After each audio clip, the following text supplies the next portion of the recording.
വളരെയധികം സന്തോഷത്തോടെ തിരിച്ച ഒരു യാത്ര.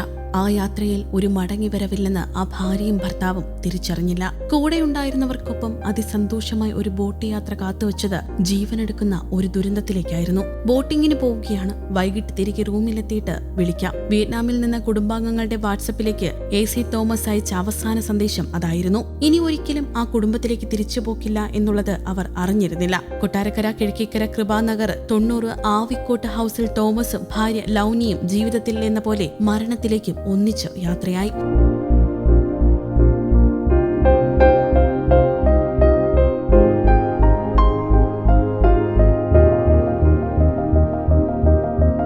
യാത്രയുടെ വിശേഷം കേൾക്കാൻ കാത്തിരുന്ന കുടുംബാംഗങ്ങൾ കേട്ടത് ഹൃദയം പൊട്ടുന്ന ദുരന്ത വാർത്ത.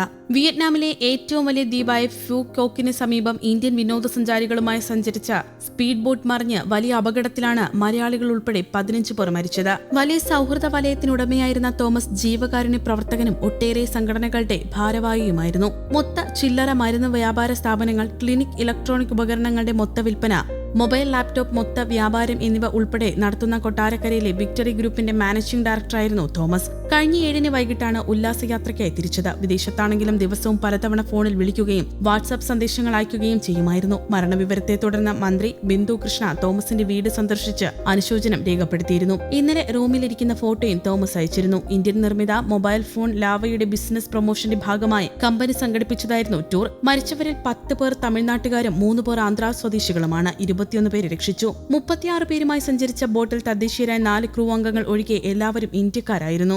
മരുന്നുകളുടെയും സർജിക്കൽ ഉപകരണങ്ങളുടെയും ഹോൾസെയിൽ വ്യാപാരം, പെട്രോൾ പമ്പ്, ദന്തൽ ക്ലിനിക് എന്നിവയ്ക്ക് പുറമെ വിവിധ മൊബൈൽ ഫോണുകളുടെ ഫ്രാഞ്ചൈസി നടത്തുന്നുണ്ട് തോമസ്. AT ചെറിയാൻ, ഐശ്വര്യ എന്നിവർ മക്കളും മാഗി ചെറിയാൻ, അരുൺ ഈപ്പൻ എന്നിവർ മരുമക്കളുമാണ്. നിലവിൽ 15 പേർ അപകടത്തിൽ മരിച്ചതായാണ് അന്തർദേശീയ മാധ്യമങ്ങളും റിപ്പോർട്ട് ചെയ്യുന്നത്. മേ റൂട്ട് എൻഗോയ് എന്ന സ്പീഡ് ബോട്ടാണ് അപകടത്തിൽപ്പെട്ടത്. മിൻഹോയ് ഫു കോക്ക് ട്രേഡിംഗ് ടൂറിസം കമ്പനിയുടെ കീഴിലുള്ള ഈ ബോട്ട് ദ്വീപിൽ നിന്ന് അൻതോയ് തുറമുഖത്തേക്ക് മടങ്ങുന്നതിനിടയിലാണ് ദുരന്തം സംഭവിച്ചത്. യാത്ര തിരിച്ച് ഏകദേശം 400 മീറ്റർ മാത്രം പിന്നിട്ടപ്പോഴേക്കും ഉച്ചയ്ക്ക് 1 മണിയോടെ ബോട്ട് പൂർണ്ണമായി തലകീഴായി മറിയുകയായിരുന്നു. അപകട സമയത്ത് 32 യാത്രക്കാരും 3 ജീവനക്കാരും അടക്കം 35 പേരാണ് ബോട്ടിൽ ഉണ്ടായിരുന്നത്. അപകടത്തിൽ മരിച്ചവരിൽ ഏറിയ പങ്കും തമിഴ്നാട് സ്വദേശികളാണെന്നാണ് റിപ്പോർട്ടുകൾ വരുന്നത്. മരണപ്പെട്ടവരിൽ തമിഴ്നാട് പഴനി സ്വദേശിയായ 44-കാരൻ മുരുകപ്രഭു ഉൾപ്പെട്ടതായി ബന്ധുക്കൾക്ക് വിവരം ലഭിച്ചിരുന്നു. ലാവ മൊബൈൽ കമ്പനിയുടെ വിതരണക്കാരനായ ഇയാളെ തൊഴിലിടത്തിലെ മികച്ച സേവനത്തിനുള്ള അംഗീകാരമായി കമ്പനിയാണ് വിദേശയാത്രയ്ക്ക് അയച്ചത്. 2 സ്ത്രീകളും 13 പുരുഷന്മാരുമാണ് അപകടത്തിൽ കൊല്ലപ്പെട്ടത്. 21 പേരെയാണ് രക്ഷിക്കാനായത്. ബോട്ടിൽ 39 പേർ ഉണ്ടായിരുന്നതായാണ് രക്ഷപ്പെട്ട തമിഴ്നാട് സ്വദേശി നിർമ്മൽ കുമാർ പ്രതികരിച്ചത്. മരിച്ചവരിൽ 4 ആന്ധ്ര സ്വദേശികൾ ഉൾപ്പെട്ടതായും സ്ഥിരീകരിച്ചിട്ടുണ്ട്. ലാവയിലെ കോർപ്പറേറ്റ് ടീം അംഗങ്ങളും പ്രാദേശിക വിതരണക്കാരും റീറ്റെയിൽ ചാനൽ പങ്കാളികളും കുടുംബാംഗങ്ങളുമാണ് ബോട്ടിലുണ്ടായിരുന്നത്. ഇതേ യാത്രയുടെ ഭാഗമായി മറ്റുള്ളവർ 2 ബോട്ടുകളിലായി സഞ്ചരിക്കുന്നുണ്ടായിരുന്നു. ഇവർ സുരക്ഷിതരാണ്. പ്രധാനമന്ത്രി നരേന്ദ്രമോദിയും കോൺഗ്രസ് നേതാവും പ്രതിപക്ഷ നേതാവുമായ രാഹുൽ ഗാന്ധിയും അപകടത്തിൽ മരണപ്പെട്ടവർക്ക്